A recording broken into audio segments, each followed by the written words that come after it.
Okay, let's start with the choice. A choice that carries the weight of life and death. And no, this isn't some theoretical puzzle. This is a situation where the consequences are real, they are immediate, and they are absolutely inescapable. This is all about survival. So in that moment of truth, who do you trust? The person with the most polished argument? Or the one who's going down with the ship if they're wrong? That single question right there is the heart of what we're going to explore, this lost wisdom of accountability. To see what I mean, just think about two professions. First, the airline pilot. Every single time they get in that cockpit, their life is on the line, just like their passengers'. A fatal mistake has the exact same ultimate consequence for everyone on board. Now, think about a home builder. They can use cheap materials, cut corners, sell the house, and then just walk away. 10 years later, when the roof collapses, they're completely insulated from the disaster they created. And that difference highlights the core concept from Nassim Taleb's work, Skin in the Game. It's a really simple but incredibly powerful idea that says you must own your own risks. The pilot has it. The builder who cuts corners, well, they don't. They've successfully transferred all their risk to the unsuspecting family living inside. What's so fascinating about this is that it's not some new management fad. Not at all. This is ancient wisdom, a principle that was once literally carved into the very foundations of civilization. For most of human history, you see, accountability wasn't some abstract ideal. It was a brutal reality. In ancient Babylon, if a Roman engineer built a bridge, they had to stand under it while it was being tested. Medieval kings didn't just send their armies off to war from a safe castle, they led them from the front lines.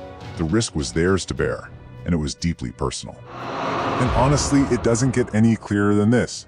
We're talking nearly 4,000 years ago, the Code of Hammurabi created a perfect symmetry between your actions and their consequences. You build a shoddy house that kills the owner, you pay with your own life. There was no corporate veil, no limited liability, no blaming some unforeseeable act of God. You owned your failure, completely. So, what happened? How did we manage to engineer a world where so many of our most powerful decision makers are completely insulated from the consequences of their own actions? Well, this brings us to the modern problem, which is perfectly captured by what Taleb calls the Bob Rubin trade. It's named after the former US Treasury Secretary and bank executive, and it's basically a playbook for how to get rich in a world with no skin in the game. So get this, in the years leading up to the 2008 financial crisis, Robert Rubin collected over $120 million in pay from Citigroup, and that money was his reward for short-term profits that were generated by taking on absolutely colossal hidden risks. Here's how that trade works. Step 1, you make massively risky bets, but you do it with other people's money. Step 2, you collect enormous personal bonuses based on temporary profits that only exist on paper. And then, the most crucial part, Step 3.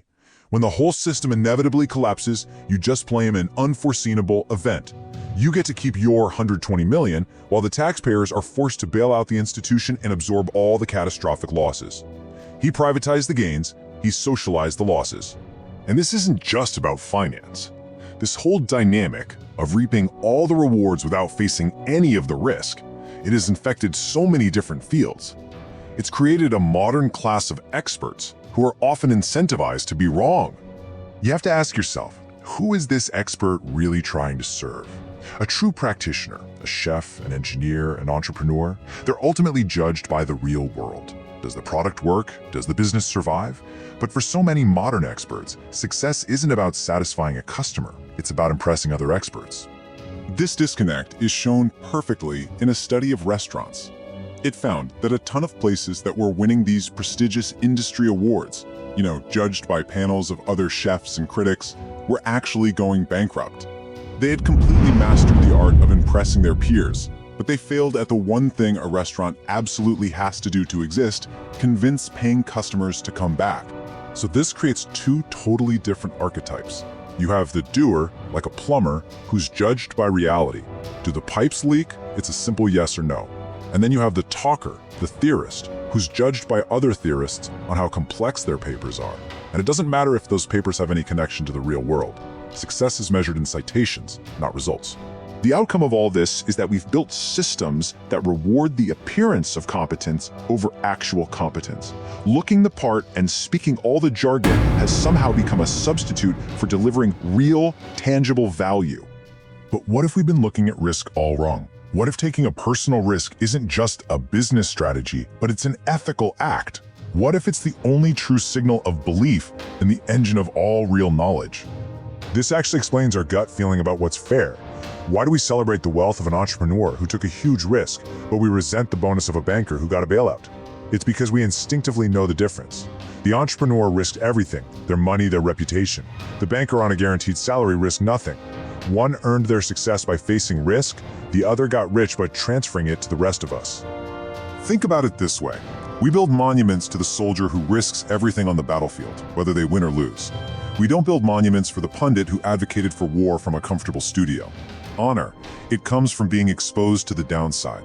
It's the clearest signal that you actually believe what you say. And all of this brings us full circle. If putting your own skin in the game is the most reliable filter for truth, for competence, and for honor, how do we actually spot it in a world that seems designed to hide it? So I'll just leave you with this. The next time you're listening to a politician, a financial advisor, or any expert, don't just ask if they sound smart or convincing.